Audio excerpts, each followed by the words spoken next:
The Lord then proceeded towards South India for some time and converted everyone he met on the way to become devotees of Lord Sri Krishna. Such devotees also converted many others to the cult of devotional service, or to the Bhagavatam of the Lord. And thus he reached the bank of the Godavari, where he met Ramananda Roy, the governor of Madras, on behalf of Maharaj Prataparudra, the king of Orissa. His talks with Ramananda Roy are very important for higher realization of transcendental knowledge, and the conversation itself forms a small booklet. We shall, however, give herewith a summary of the conversation. Sri Ramananda Roy was a self-realized soul. Although outwardly he belonged to a caste lower than the Brahmin in social status, he was not in the renounced order of life. And besides that, he was a high government servant in the state.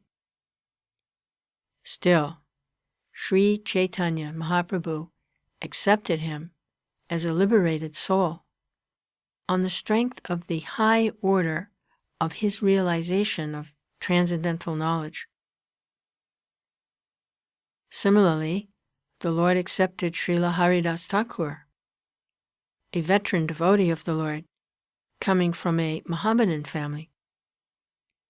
And there are many other great devotees of the Lord who came from different communities, sects, and castes.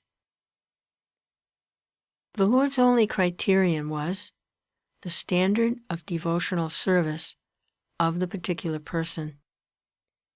He was not concerned with the outward dress of a man. He was concerned only with the inner soul and its activities. Therefore, the whole missionary activities of the Lord are to be understood to be on the spiritual plane.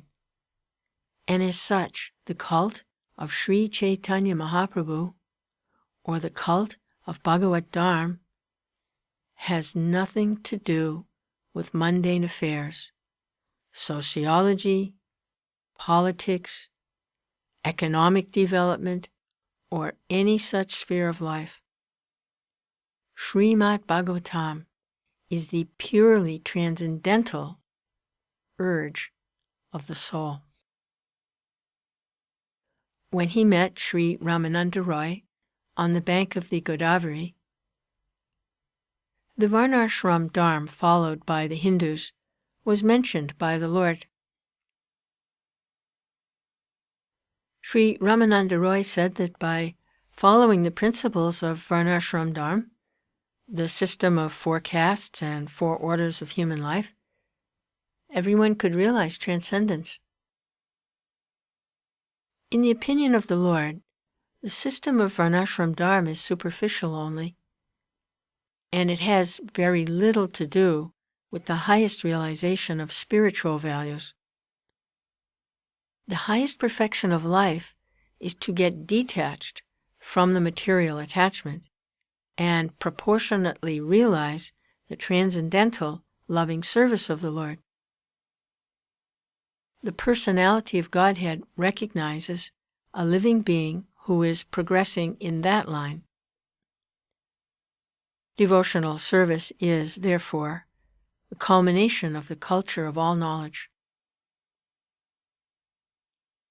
When Sri Krishna, the Supreme Personality of Godhead, appeared for the deliverance of all fallen souls, he advised the deliverance of all living entities as follows.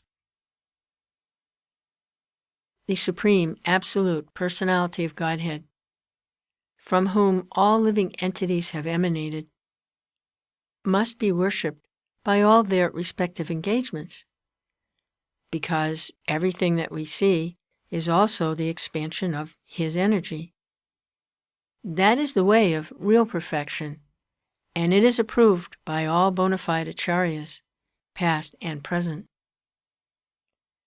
The system of varnashram is more or less based on moral and ethical principles. There is very little realization of the transcendence as such, and Lord Sri Caitanya Mahaprabhu rejected it as superficial and asked Ramananda Roy to go further into the matter.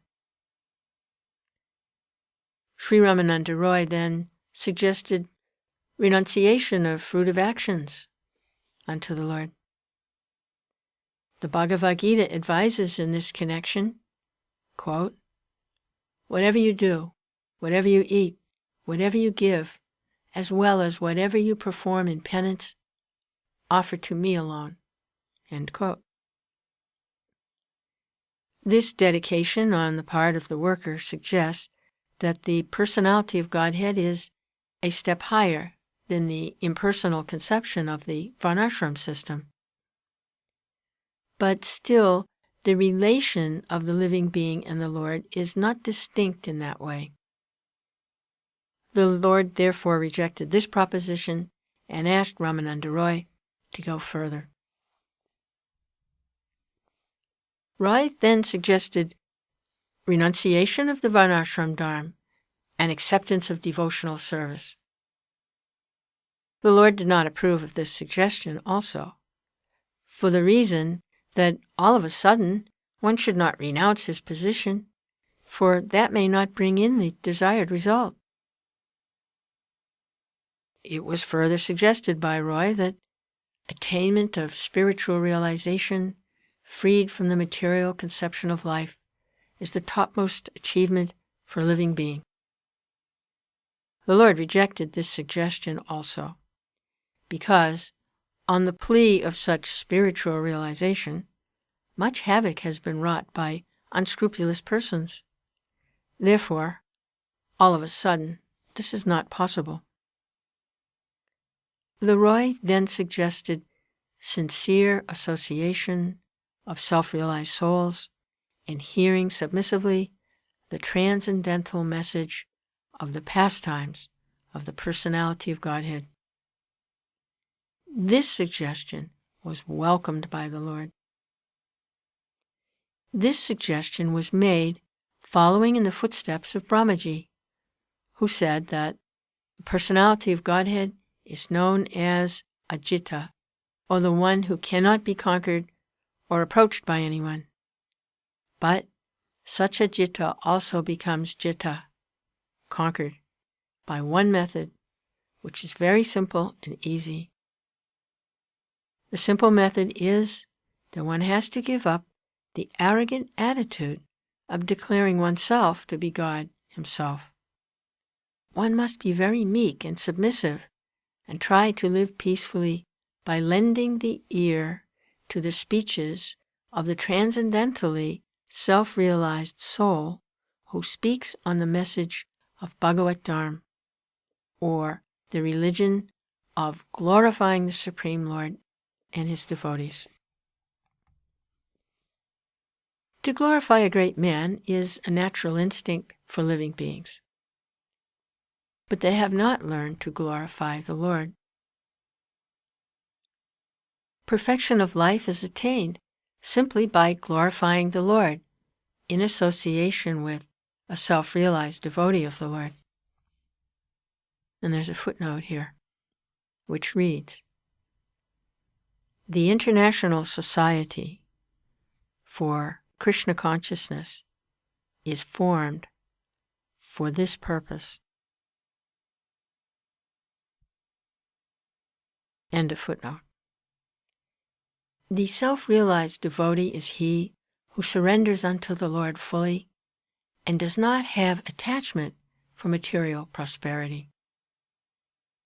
Material prosperity and sense enjoyment and their advancement are all activities of ignorance in human society.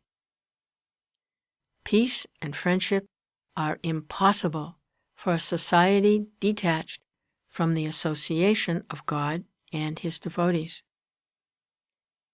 It is imperative, therefore, that one should sincerely seek the association of pure devotees and hear them patiently and submissively from any position of life. The position of a person in the higher or lower status of life does not hamper one in the path of self-realization. The only thing one has to do is to hear from a self-realized soul with a routine program.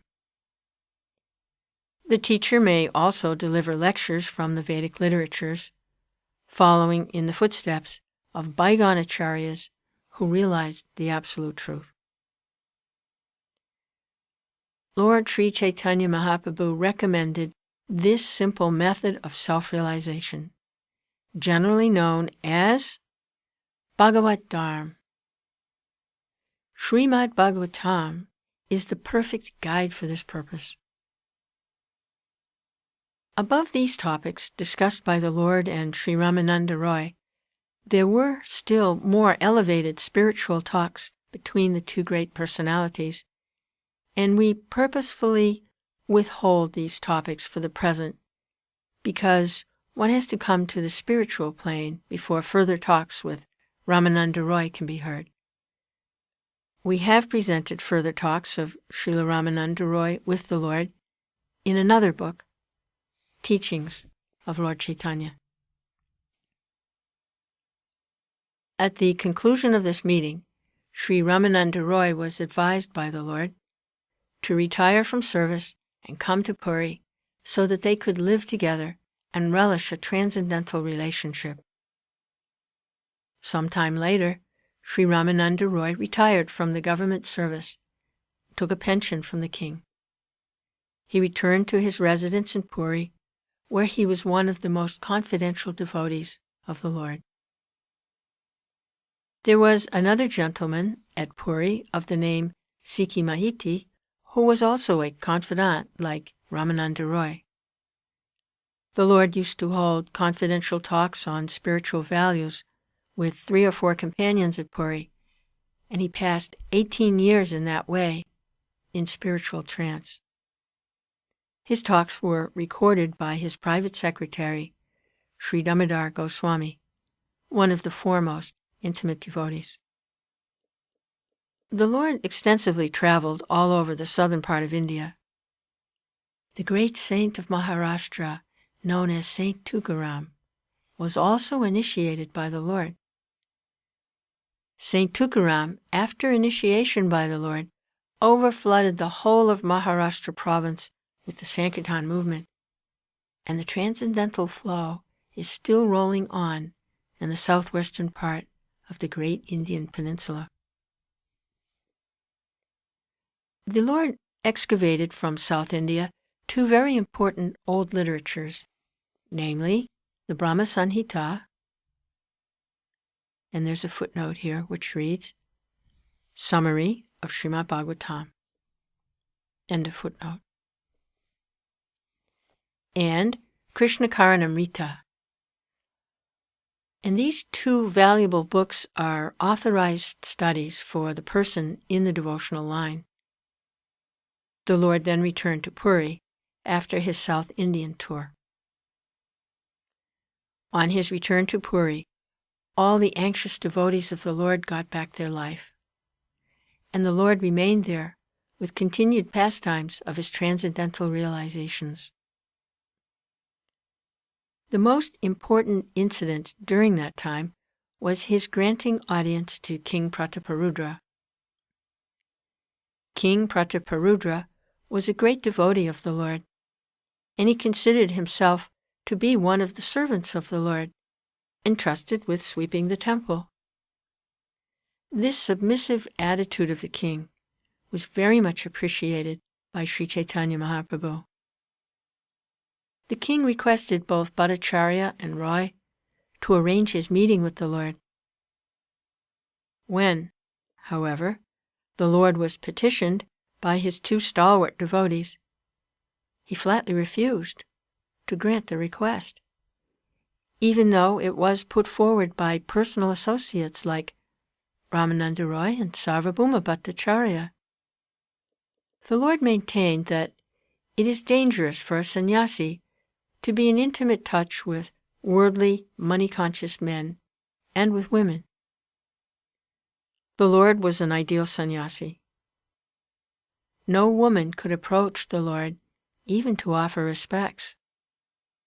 Women's seats were accommodated far away from the Lord. As an ideal teacher and acharya, he was very strict in his routine work of a sannyasi. Apart from being a divine incarnation, the Lord was an ideal character as a human being. His behavior with other persons was also above suspicion. In his dealing as acharya, he was harder than the thunderbolt and softer than the rose. One of his associates, Junior Haridas, committed a great mistake by lustfully glancing at a young woman, and the Lord, as Supersoul, could detect this just in the mind of Junior Haridas. He was at once banished from his association and was never accepted again, even though he was implored to excuse Haridas for the mistake.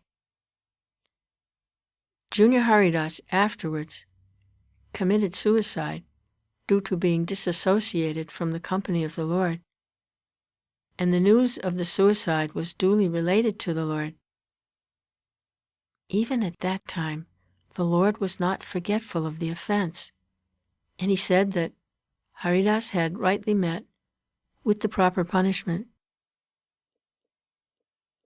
On the principles of renounced order of life and discipline, the Lord knew no compromise, and therefore, even though he knew that the king was a great devotee, he refused to see the king, only because the king was a dollar-and-cent man.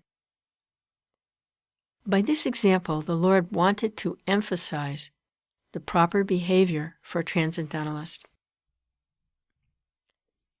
A transcendentalist has nothing to do with women and money. He must always refrain from such intimate relations. The king was, however, favored by the Lord by the expert arrangement of the devotees. This means that the beloved devotee of the Lord can favor a neophyte more liberally than the Lord. Pure devotees, therefore, never commit an offense at the feet of another pure devotee. An offense at the lotus feet of the Lord is sometimes excused by the merciful Lord, but an offense at the feet of a devotee is very dangerous for one who actually wants to make progress in devotional service. As long as the Lord remained at Puri, thousands of his devotees used to come to see him during the Rath Yatra car festival of Lord Jagannath. And during the car festival, the washing of the Gundicha temple, under the direct supervision of the Lord, was an important function. The Lord's congregational Sankirtan movement at Puri was a unique exhibition for the mass of people. That is the way to turn the mass mind towards spiritual realization.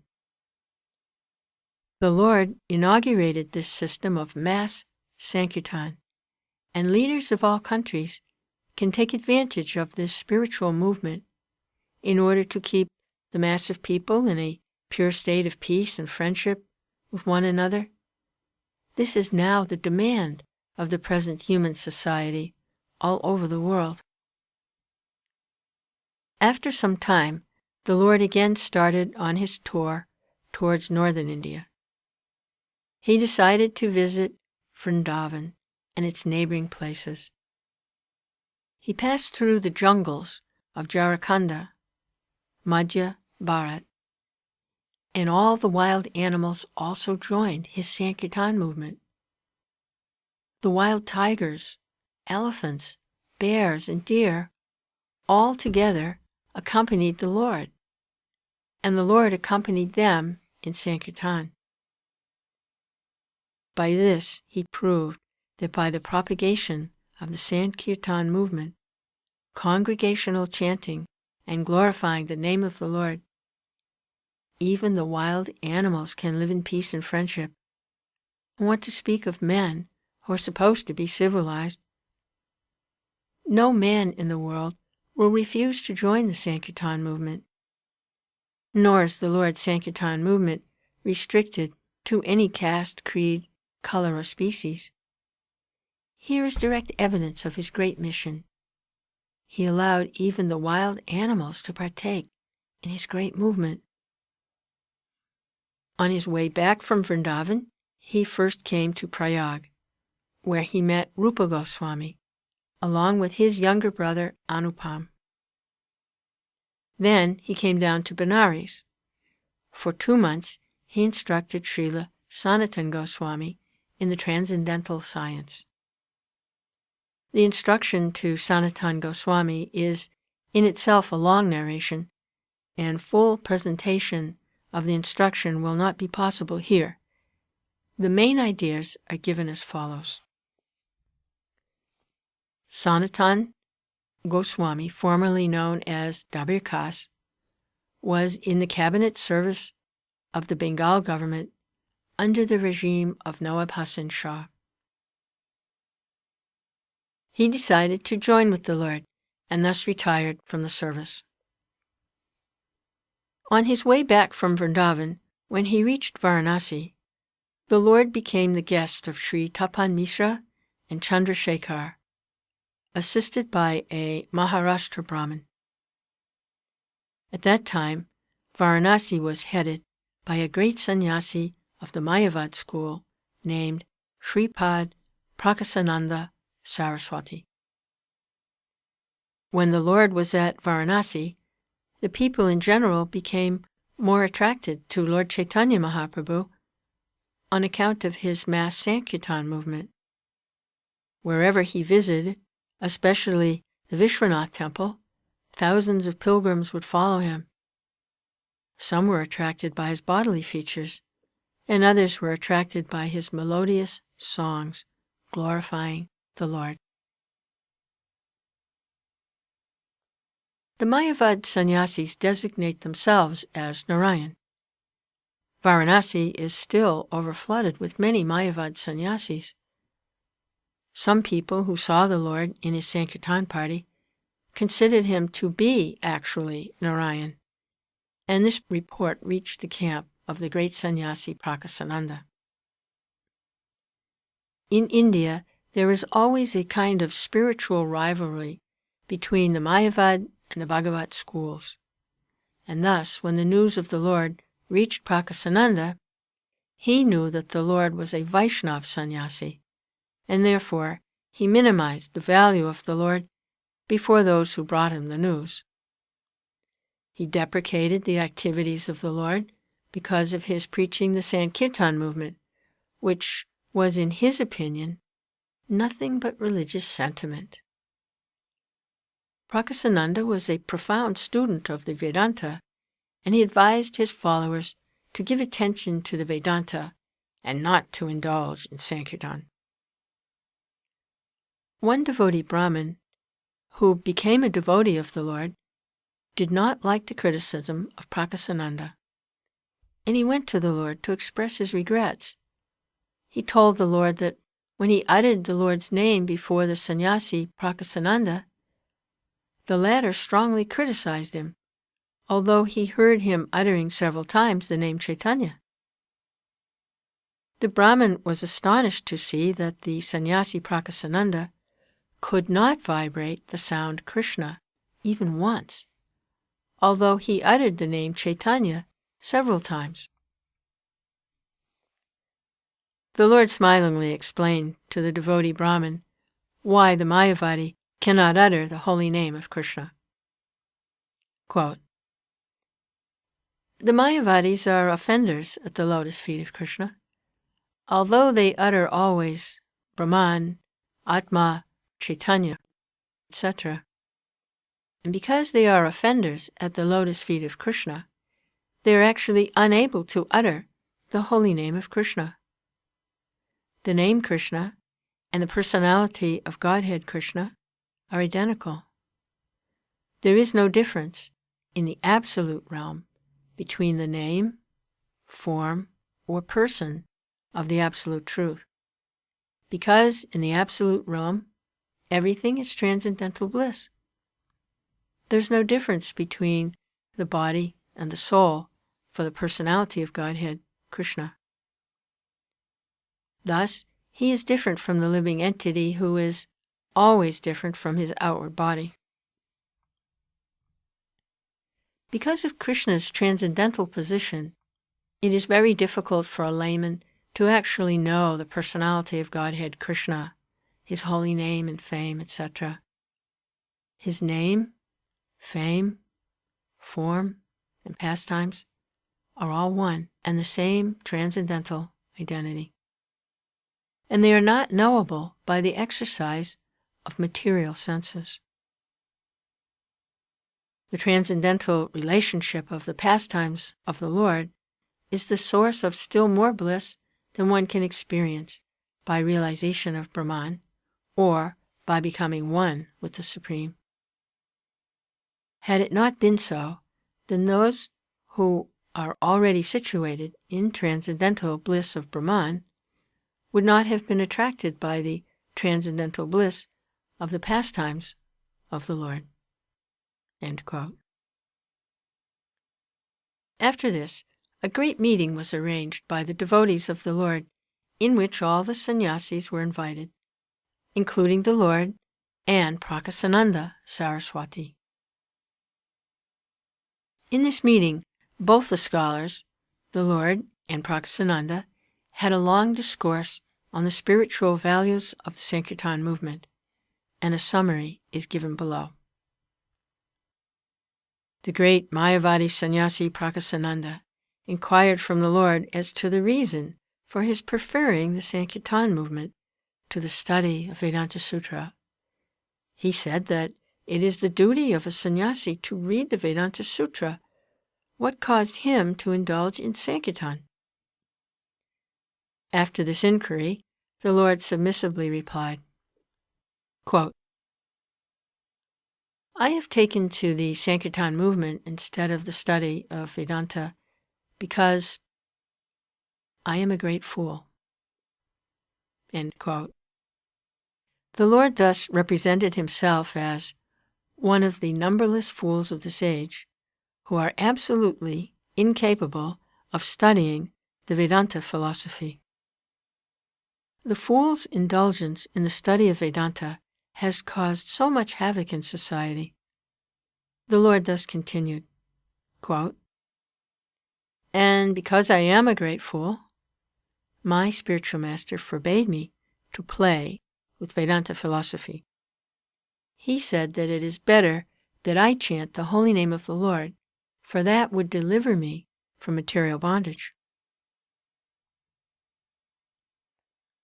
In this age of Kali, there's no other religion but the glorification of the Lord by utterance of his holy name. And that is the injunction of all the revealed scriptures.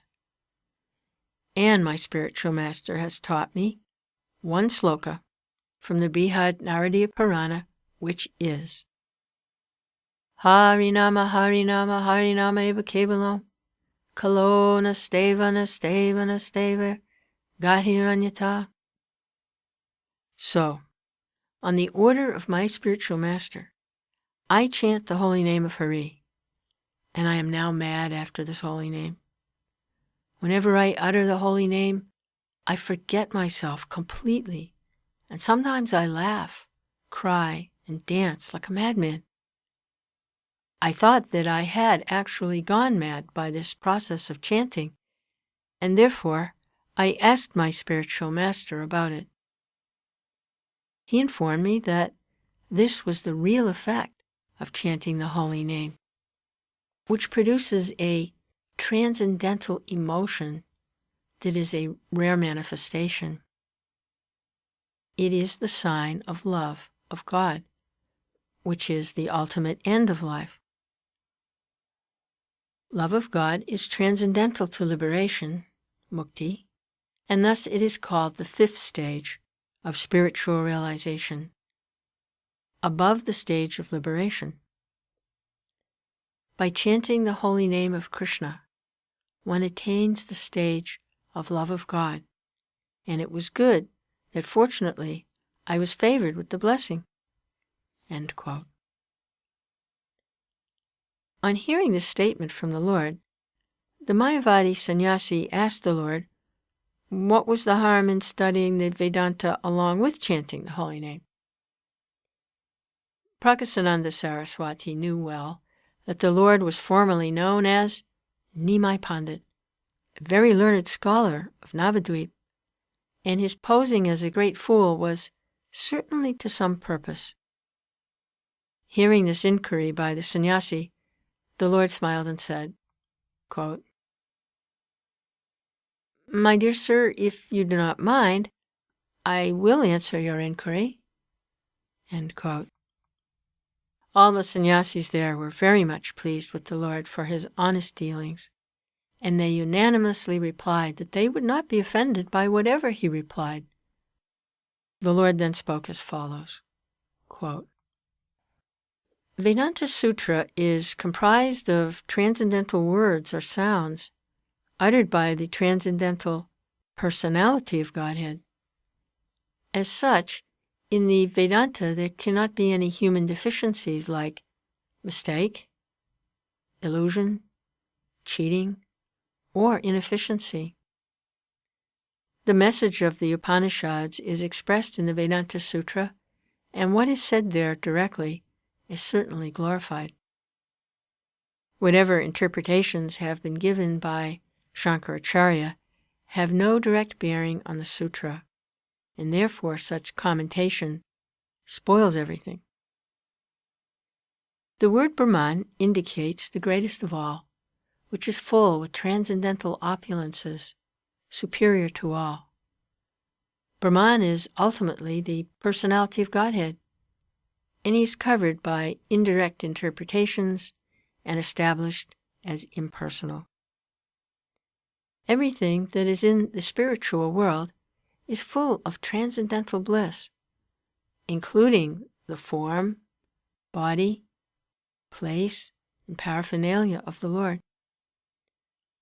All are eternally cognizant and blissful. It is not the fault of the Acharya Shankar that he has so interpreted Vedanta.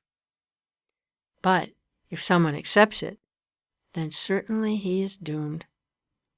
Anyone who accepts the transcendental body of the personality of Godhead as something mundane certainly commits the greatest blasphemy."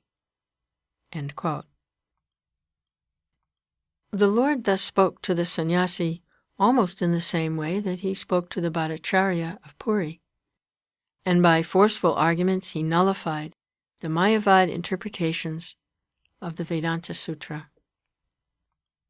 All the sannyasis there claimed that the Lord was the personified Vedas and the personality of Godhead. All the sannyasis were converted to the cult of Bhakti, and all of them accepted the holy name of Lord Sri Krishna, and they dined together with the Lord in the midst of them. After this conversion of the sannyasis, the popularity of the Lord increased at Varanasi, and thousands of people assembled to see the Lord in person. The Lord thus established the primary importance of Śrīmad-Bhāgavatam, and he defeated all other systems of spiritual realization. Since then, everyone at Varanasi was overwhelmed with the transcendental Sankirtan movement. While the Lord was camping at Varanasi, Sanatana Goswami also arrived after retiring from office. He was formerly one of the state ministers in the government of Bengal, then under the regime of Nawab Hassan Shah. He had some difficulty in getting relief from the state service, for the Nawab was reluctant to let him leave. Nonetheless, he came to Varanasi, and the Lord taught him the principles of devotional service. He taught him about the constitutional position of the living being, the cause of his bondage under material conditions, his eternal relation with the personality of Godhead, the transcendental position of the Supreme Personality of Godhead, his expansions in different plenary portions of incarnations, his control of different parts of the universe, the nature of his transcendental abode, devotional activities, their different stages of development, and the rules and regulations for achieving the gradual stages of spiritual perfection, the symptoms of different incarnations in different ages, and how to detect them with reference to the context of revealed scriptures. The Lord's teachings to Sanatana Goswami form a big chapter in the text of Sri Chaitanya Charitamrita, and to explain the whole teaching in minute details will require a volume in itself. These are treated in detail in our book, Teachings of Lord Caitanya. At Mathura, the Lord visited all the important places. Then he reached Vrindavan. Lord Caitanya appeared in the family of a high-caste Brahmin, and over and above that, as a sannyasi, he was preceptor for all the varnas and ashrams. But he used to accept meals from all classes of Vaishnavas. At Mathura, the Sanodya Brahmin are considered to be in the lower caste of society, but the Lord accepted meals in their families, also because his host happened to be a disciple of the Madhavendra Puri family. At Vrindavan, the Lord took bath in 24 important bathing places and ghats. He traveled to all the 12 important vanas, forests. In these forests, all the cows and birds welcomed him as if he were their very old friend. The Lord also began to embrace all the trees of those forests, and by doing so, he felt the symptoms of transcendental ecstasy. Sometimes he fell unconscious, but he was made to regain consciousness by the chanting of the holy name of Krishna. The transcendental symptoms that were visible on the body of the Lord during his travel within the forest of Vrindavan were all unique and inexplicable, and we have just given a synopsis only. Some of the important places that were visited by the Lord in Vrindavan were Kamyavan, Adishvara, Paban Sarovara, Kadirvan, Sheshashayi, Kailatirtha, Bandirvan, Bhadravan, Shrivan, Lohavan, Mahavan, Gokula, Kaliya Radha, Dwada Saditya, Keshitirtha, etc. When he saw the place where the rasa dance took place, he at once fell down in trance. As long as he remained at Vrindavan, he made his headquarters at Akruragat. From Vrindavan, his personal servitor Krishnadas Vipra induced him to go back to Prayag to take bath during the Magh Mela. The Lord acceded to this proposal, and they started for Prayag. On the way, they were met with some Pathans, amongst whom there was a learned Mulan. The Lord had some talks with the Mulan and his companions, and the Lord convinced the Mulan that in the Quran also there are descriptions of Bhagavatam and Krishna. All the Pathans were converted to his cult of devotional service. When he returned to Prayag, Srila Rupa Goswami and his youngest brother met him near Bindu Madhava temple. This time the Lord was welcomed by the people of Prayag more respectfully. Vallabhabhata, who resided on the other bank of Prayag in the village of Aral, was to receive him at his place. But while going there, the Lord jumped in the river Yamuna. With great difficulty, he was picked up in an unconscious state. Finally, he visited the headquarters of Vallabhabhata. This Vallabhabhata was one of his chief admirers, but later on he inaugurated his own party of the Vallabha Sampradaya.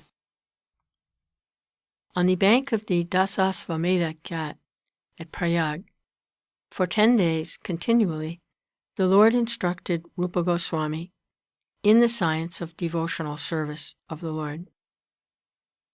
He taught the Goswami the divisions of the living creatures in the 8,400,000 species of life. Then he taught him about the human species. Out of them, he discussed the followers of the Vedic principles. Out of them, the fruitive workers. Out of them, the empiric philosophers. And out of them, the liberated souls. He said that there are only a few who are actually pure devotees of Lord Krishna. Srila Rupa Goswami was the younger brother of Sanatana Goswami, and when he retired from service, he brought with him 2 boatfuls of gold coins. This means that he brought with him some hundreds of thousands of rupees accumulated by the labor of his service. And before leaving home for Lord Caitanya Mahaprabhu, he divided the wealth as follows: 50% for the service of the Lord and his devotees, 25% for relatives, and 25% for his personal needs in case of emergency. In that way, he set an example for all householders. The Lord taught the Goswami about devotional service, comparing it to a creeper, and he advised him to protect the bhakti creeper most carefully against the mad elephant offense, against the pure devotees. In addition, the creeper has to be protected from the desires of sense enjoyment, monistic liberation, and perfection of the Hatha Yoga system. They are all detrimental on the path of devotional service. Similarly, violence against living beings, desire for worldly gain, worldly reception, and worldly fame are all detrimental to the progress of bhakti or Bhagavat Dharma.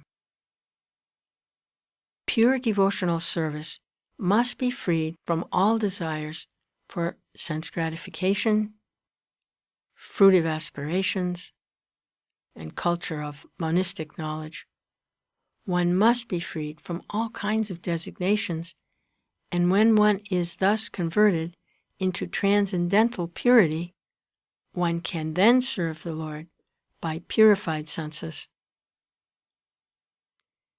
As long as there is the desire to enjoy sensually, or to become one with the Supreme, or to possess the mystic powers, there is no question of attaining the stage of pure devotional service. Devotional service is conducted under 2 categories, namely primary practice and spontaneous emotion. When one can rise up to the platform of spontaneous emotion, he can make further progress by spiritual attachment, feeling, love, and many higher stages of devotional life, for which there are no English words. We have tried to explain the science of devotional service in our book, The Nectar of Devotion, based on the authority of Bhakti Rasamrita Sindhu by Srila Rupa Goswami. Transcendental devotional service has 5 stages of reciprocation. 1. The self-realization stage, just after liberation from the material bondage, is called the Shanta, or neutral stage. 2. After that, when there is development of transcendental knowledge of the Lord's internal opulences, the devotee engages himself in the Dasya stage. 3. By further development of the Dasya stage, a respectful fraternity with the Lord develops, and above that, a feeling of friendship on equal terms becomes manifest. Both these stages are called Sakya stage, or devotional service in friendship. 4. Above this, there is a stage of paternal affection toward the Lord, and this is called the Vatsalya stage. 5. And above this stage, there is the stage of conjugal love, and this stage is called the highest stage of love of God, although there is no difference in quality in any of the above stages. The last stage of conjugal love of God is called the Madhurya stage. Thus he instructed Rupa Goswami in devotional science and deputed him to Vrindavan to excavate the lost sites of the transcendental pastimes of the Lord.